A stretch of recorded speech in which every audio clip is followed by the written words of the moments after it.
Hello students, Bharat की संसद के सेकंड पार्ट में आपका स्वागत है। पिछले पार्ट में आपने पढ़ा लोकसभा और राज्यसभा के बारे में विस्तार से जानकारी।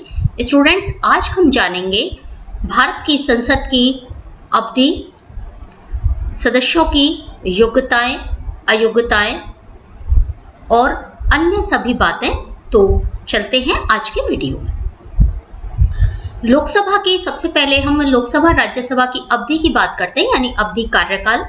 देखिए स्टूडेंट्स, मैंने पिछले वीडियो में आपको बताया था कि जो राज्यसभा है वो एक स्थायी सदन है, यानी वह कभी भी भंग नहीं होता है, वह चलता रहता है और उसके 1/3 सदस्य, 1/3 सदस्य प्रति दूसरे वर्ष स्थान ग्रहण करते हैं और नए सदस्य आ जाते हैं। तो राज्यसभा स्थायी सदन है, जबकि जो लोकसभा है ये स्थायी नहीं है बल्कि उत्तरदायी सदन है। ठीक है, जो जनता है वह, मतलब ये कहें कि हम प्रत्यक्ष रूप से लोकसभा का इलेक्शन करते हैं, तो एक तरह से इसके जो सदस्य हैं वो जनता के प्रति उत्तरदायी होते हैं और इनको बहुत सारे संसदात्मक शासन में काफी सारे इनको दायित्व भी होते हैं, जिनको हम आगे पढ़ेंगे कार्यों के रूप में। मेरा जो थर्ड वीडियो है वो संसद के कार्यों के संदर्भ में है। लोकसभा के गठन से के प्रथम अधिवेशन की तिथि से, यानी जब चुनाव होते हैं, लोकसभा का गठन होता है, उसके प्रथम अधिवेशन की तारीख से 5 वर्ष के लिए इसका कार्यकाल होता है। लेकिन प्रधानमंत्री की सलाह पर लोकसभा का विघटन राष्ट्रपति द्वारा 5 वर्ष के पहले भी किया जा सकता है, यानी 5 वर्ष से पहले भी इसका विघटन किया जा सकता है, 4 वर्ष पर भी किया जा सकता है। यदि ऐसा लगे कि अब लोकसभा नहीं चल पाएगी, अब विश्वास नहीं रहा है, तो ऐसी स्थिति में लोकसभा का विघटन करके नए चुनाव करवाए जाते हैं, जो कि कई बार हो चुके हैं। और जब लोकसभा के मध्यावधि चुनाव होता है, क्योंकि संविधान के अनुसार लोकसभा विघटन की स्थिति से 6 माह से अधिक नहीं रह सकती, यानी यदि विघटन एक बार हो जाता है, उसके 6 माह के अंतर्गत चुनाव की तिथि घोषित करनी पड़ती है। और अब तक लोकसभा का जो गठन है उसके बाद 5 वर्ष के भीतर 4 बार, अर्थात 1970 में इंदिरा गांधी की सलाह पर, 1979 में चौधरी चरण सिंह जो थे उनकी सलाह पर, 1991 में प्रधानमंत्री चंद्रशेखर की सलाह पर, 1998 में जो तत्कालीन प्रधानमंत्री इंद्र कुमार गुजराल, और 1999 यानी 5 बार हो गया अटल बिहारी वाजपेयी की सलाह पर जो है विघटन हुआ था। यानी इतने बार हमारे यहाँ पर मध्यावधि चुनाव हो चुके हैं। मध्यावधि यानी समय अंत के बीच में, 5 साल से पहले, और कई बार तो ये हो गया कि चली कम है सरकार और इलेक्शन ज़्यादा जल्दी हुए हैं। ठीक है, तो इस तरह की स्थितियां हमारे यहाँ पर होती रही हैं और संसदीय व्यवस्था का ये एक प्रकार से गुण माना जाता है, अच्छाई मानी जाती है संसदीय व्यवस्था की। ये मैंने पहले वीडियो में आपको संसदीय कार्यप्रणाली, संसदीय व्यवस्था के बारे में जहाँ बताया था, तब मैंने आपको बताया कि यहाँ पर यह है कि मान लो सरकार पसंद नहीं आ रही है और हमें ऐसा लग रहा है कि हमारे प्रतिनिधि सही कार्य नहीं कर रहे हैं, तो ऐसी स्थिति में मध्यावधि चुनाव करके नई सरकार को हम चुन सकते हैं। अब आता है संसद का बजट। संसद में इस आशय का मतलब प्रस्ताव पारित होता है कि आने वाले साल में किस मद पर कितना खर्च होगा, किस तरीके से धन आएगा, किस तरीके से खर्च होगा और किन किन जगह से अनुदान दिया जाएगा, किन किन को अनुदान दिया जाएगा। यानी बजट होता है आय व्यय का ब्यौरा। ठीक है, पूरी साल भर का, पिछले साल क्या हुआ था उसके बारे में जानते हैं, किस किस पर खर्च हुआ है, गलत खर्च तो नहीं हुआ है, कितना कार्य पूर्ण हुआ है, और आगामी साल में किन किन पर खर्च होगा, इसकी जानकारी इसमें मिलती है।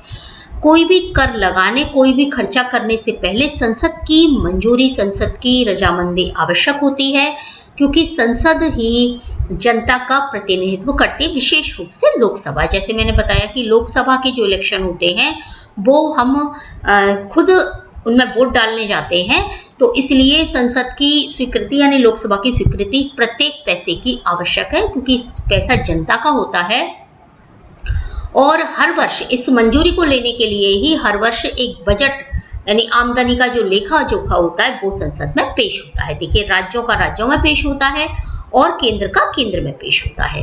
दो प्रकार के बजट होते हैं, एक रेल बजट होता है और एक सामान्य बजट होता है। रेल बजट फरवरी में लगभग आता है, फरवरी के लास्ट 28 फरवरी 27 फरवरी कुछ ऐसे आ जाता है। और जो वित्तीय बजट है वो उसके बाद में आ जाता है। और वित्तीय वर्ष जो है वो 1 अप्रैल से प्रारंभ होता है, यानी हमारा जो वर्ष वित्तीय वर्ष चलता है, फाइनेंशियल ईयर, यदि जो सर्विस में है उनको पता होगा 1 अप्रैल से 31 मार्च चलता है। ठीक है, तो अलग इसकी जो है एक सर्किल है बजट का। इसके अलावा अब हम देखते हैं संसद की सदस्यता, और इसमें सबसे पहले है राज्यसभा की। जो राज्यसभा के सदस्य हैं वो भारत के नागरिक होने चाहिए। देखिए, ये तो सबसे पहली शर्त है। कोई भी हम यदि किसी को अपना प्रतिनिधि बना रहे हैं तो सबसे पहली चीज़ वो भारत का नागरिक होना चाहिए। आयु कम से कम 30 वर्ष। यहाँ पर अंतर है क्योंकि लोकसभा के लिए 25 वर्ष है और राज्यसभा के लिए 30 वर्ष है। इसके अलावा भारत के संविधान के प्रति निष्ठा की उसे शपथ लेनी होगी। ये तो बहुत आवश्यक है, वो भारत का नागरिक होने से ही काम नहीं चलता है। और उस राज्य के 1951 के अधिनियम के अनुसार उस राज्य के मतदाता के रूप में वह पंजीकृत होना चाहिए। ये 1951 के अनुसार है जहां से वह चुनाव लड़ रहा है। लेकिन 2003 में ये घोषणा करके एक प्रावधान जोड़ दिया गया कि कोई भी भारतीय नागरिक किसी भी राज्यसभा का चुनाव लड़ सकता है, चाहे वो किसी भी राज्य से हो। तो अब ये वाला प्रावधान जो है वो एक तरह से काम नहीं करता है। अब आता है लोकसभा। लोकसभा की क्या रहनी चाहिए? जैसे मैंने बताया आपको कि जहां राज्यसभा के सदस्यों के लिए 30 वर्ष है, वहां पर लोकसभा के सदस्यों के लिए 25 वर्ष की आयु निर्धारित की है। ठीक है, और यहाँ पर भी उसे वही शपथ लेनी है कि वह संविधान के प्रति, देश के प्रति सच्ची निष्ठा की शपथ लेता है और भारत की संप्रभुता और अखंडता को बनाकर रखेगा, ये वो शपथ लेता है। इसके अलावा और भी कोई योग्यता जो कि संसद कानून द्वारा निर्धारित करता है उसके लिए, कि वह किसी भी गलत कार्य में इन्वॉल्व नहीं हो, जेल गया हुआ नहीं हो, दिवालिया नहीं हो, इस तरह की, या अन्य कोई उसके ऊपर आरोप नहीं हो, ये सब उसकी निर्धारित होती हैं। हालांकि आगे अयोग्यताओं में मैं बताऊंगी आपको। इसके अलावा किसी भी निर्वाचन क्षेत्र में मतदाता के रूप में पंजीकृत होना आवश्यक है। उसका नागरिक तो हो और मतदाता के रूप में पंजीकृत हो, और आरक्षित सीट से चुनाव लड़ने वाला व्यक्ति अनुसूचित जनजाति का हो, जिसके लिए भी आरक्षण लागू होता है। यानी जहां भी जिस सीट के लिए भी मान लो वह अनुसूचित जनजाति क्षेत्र से चुनाव लड़ रहा है ना, आरक्षित होते हैं 33% स्थान या जितने भी स्थान वहां पर आरक्षित है उसके लिए, तो वहां से वह उसी जाति का होना चाहिए, वो उसी आरक्षित वर्ग का होना चाहिए, ये भी आवश्यक है।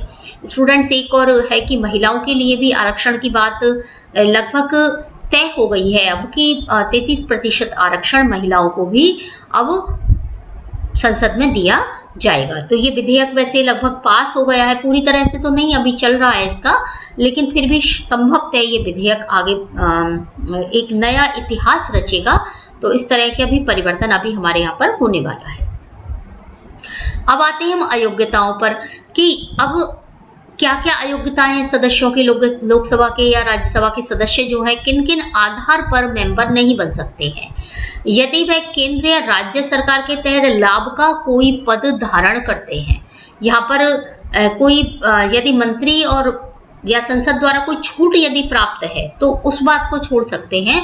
बाकी कोई लाभ का पद, यानी कोई सरकारी नौकरी वाला व्यक्ति या कोई लाभ का, कोई सरकारी लाभ के पद पर कोई भी है व्यक्ति, वो चुनाव नहीं लड़ सकता। उसको पहले वहां से त्यागपत्र देना पड़ेगा, तब वह इलेक्शन लड़ सकता है। इसके अलावा वह विकृत मानसिकता यानी पागल नहीं हो, ठीक है, या अदालत ने इस प्रकार का उसको घोषित कर दिया हो विकृत मानसिकता का, दिवालिया नहीं हो यानी कुछ भी नहीं है उसके पास, बिल्कुल खाली है वो, ऐसा व्यक्ति भी चुनाव नहीं लड़ सकता। और भारत का नागरिक नहीं है, ऐसा तो हो ही नहीं सकता है, ठीक है, मतदाता होना चाहिए, भारत का नागरिक होना चाहिए, सबसे पहली तो शर्त ये है।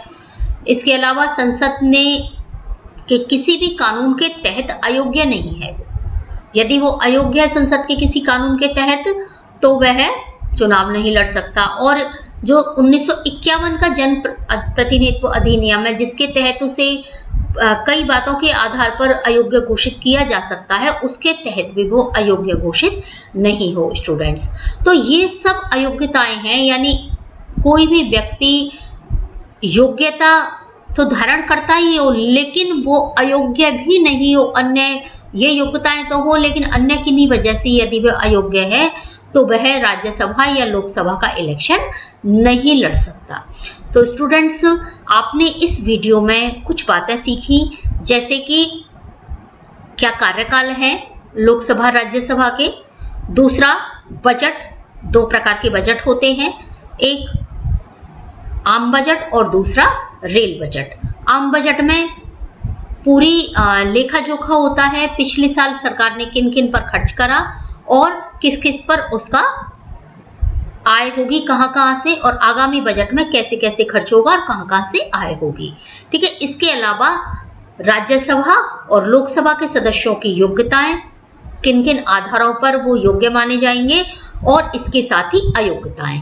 तो मैं आशा करती हूँ मेरा आज का ये वीडियो आपको अच्छा लगा होगा। आपको जिन जिन विषयों में कोई क्वेरीज है, कहीं भी आपको परेशानी आ रही है तो आप कमेंट सेक्शन में ज़रूर लिख दीजिएगा, और मेरे channel political science for college students को सब्सक्राइब कीजिए। तो मिलते हैं भारतीय संसद के थर्ड पार्ट में, जिसमें मैं आपको बताऊंगी भारतीय संसद के क्या क्या कार्य हैं। ठीक है, तब तक के लिए धन्यवाद।